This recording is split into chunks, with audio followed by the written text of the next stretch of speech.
नमो भगवती वासुदेवाय। प्रणाम है उस ब्रह्म को जिसके भीतर यह समस्त ब्रह्मांड बसा हुआ है।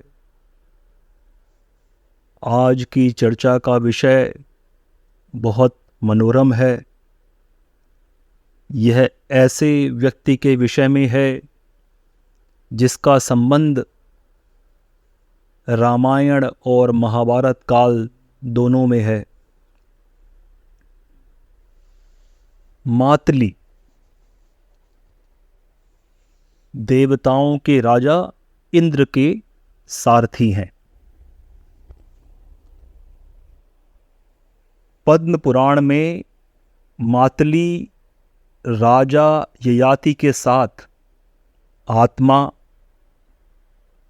वृद्धावस्था और अन्य अवधारणाओं की प्रकृति के बारे में एक दार्शनिक प्रवचन करते हैं। राजा ययाति की कथा एक अनोखी कथा है, परंतु अभी तो आज मातली के विषय में हम लोग विमर्श करेंगे। वामन पुराण मातली के जन्म के संबंध में वर्णन करता है कि ऋषि शमिका और उनकी पत्नी तपस्विनी,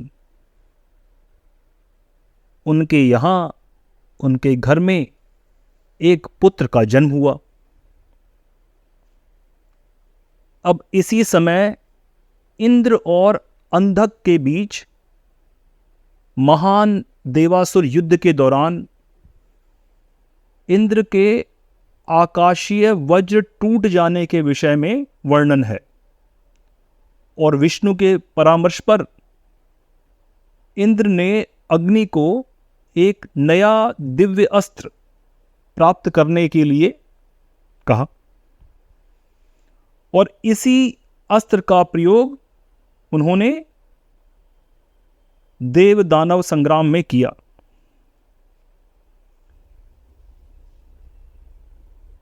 इस अस्त्र के प्रयोग से उनके स्वर्ण रथ के शोर से पूरी पृथ्वी कांप गई। यहां तपस्विनी को एक बार बताया गया था कि उसका जो बालक है वह 2 हो सकता है, क्योंकि वह एक और बच्चा चाहती थी कि यदि भूकंप के समय उसके बालक को खुले मैदान में रखा जाए तो उसका पुत्र 2 हो जाएंगे, 2 पुत्र हो जाएंगे। ऐसी भूकंप की स्थिति में उसने अपने पति से कहकर अपने पुत्र को आश्रम के बाहर पृथ्वी पर रखवाया। कहा कि जैसे भविष्यवाणी हुई थी वैसा ही होगा, और हुआ भी। बच्चा 1 से 2 हो गया और जैसे ही वह 2 हुआ वो तुरंत अपने पूर्ण रूप में आकर इंद्र की ओर उड़ चला। मार्ग में उसे देवता और गंधर्व मिले जिन्होंने आशीर्वाद दिया कि वे इंद्र के सारथी बनेंगे। इंद्र ने मिलने पर जब बच्चे से पूछा तो उसने बताया कि वह शमिका का पुत्र है और रथ को चलाने में सक्षम है, क्योंकि उसे गंधर्वों का आशीर्वाद मिला। और इंद्र ने ही उसका नाम मातली रखा। अब यह तो उनकी जन्म की कथा हुई, परंतु वो कैसे राम रावण युद्ध में सम्मिलित हुआ? आप तो जानते हैं, राम साधारण वनवासी के रूप में अपना वनवास बिता रहे थे और रावण के साथ युद्ध में वे धरती पर खड़े होकर युद्ध करते और रावण अपनी माया से अपने पुष्पक विमान में विभिन्न स्थितियों में आकाश में मंडराता। इंद्र ने राम को सहायता करने के लिए मातली को भेजा। इस तथ्य के कारण कि प्रभु राम रावण के विरुद्ध लड़ रहे हैं जो एक रथ पर सवार है, मातली पृथ्वी पर आए और राम को यह कहते हुए प्रणाम किया कि उन्हें इंद्र ने भेजा है। उसने राजकुमार को देवता का अपना बड़ा विमान, बड़ा धनुष, तीर, ढाल और भाला प्रदान किए, जिससे वे रावण पर विजय प्राप्त कर सकें। अब यहां समझने वाली बात यह है कि रावण के युद्ध से पूर्व राम बाली का संहार कर चुके थे और हम जानते हैं कि बाली इंद्र के पुत्र थे। हमने इस बात पर भी चर्चा की थी कि किसी का पुत्र होने से व्यक्ति महान बड़ा नहीं हो सकता, उसके आचरण महान होने चाहिए। और इसी कारण इंद्र ने बाली की हत्या को उचित मानते हुए राम के पक्ष का समर्थन किया और राम रावण संग्राम में उनकी सहायता की। मताली महाभारत के समय भी अर्जुन के सम्मुख प्रकट हुए।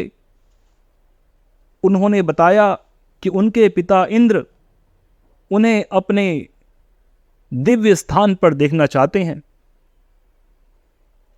यात्रा के समय अर्जुन और मताली का एक गंभीर संवाद है।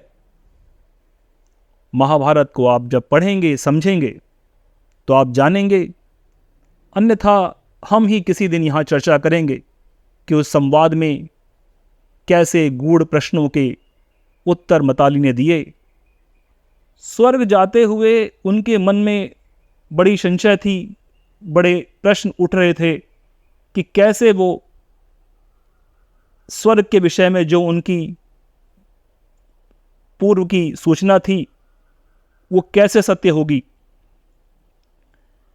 मताली राजकुमार अर्जुन को इंद्र की राजधानी अमरावती तक ले गए। निवात कवच के विरुद्ध जब अर्जुन का महान युद्ध हुआ तो इस युद्ध में मताली ने अर्जुन के सारथी के रूप में खुद को प्रस्तुत किया। इंद्र ने निवात कवचों से युद्ध लड़ने की, उन्हें समाप्त करने की प्रेरणा अर्जुन को दी थी। निवात कवचों के युद्ध में अर्जुन विजयी हुआ। मातली का इस पर भी एक विशेष योगदान है। व्यक्ति बड़ा हो, व्यक्ति छोटा हो, परंतु उसके जीवन के उद्देश्य बड़े होने चाहिए। देव दानव संग्राम से लेकर राम रावण युद्ध तक,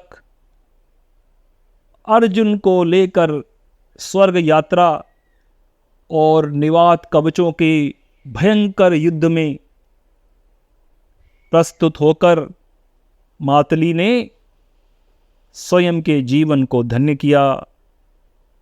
धन्य हैं वे माता पिता जिन्होंने ऐसी पुण्य आत्मा को जन्म दिया।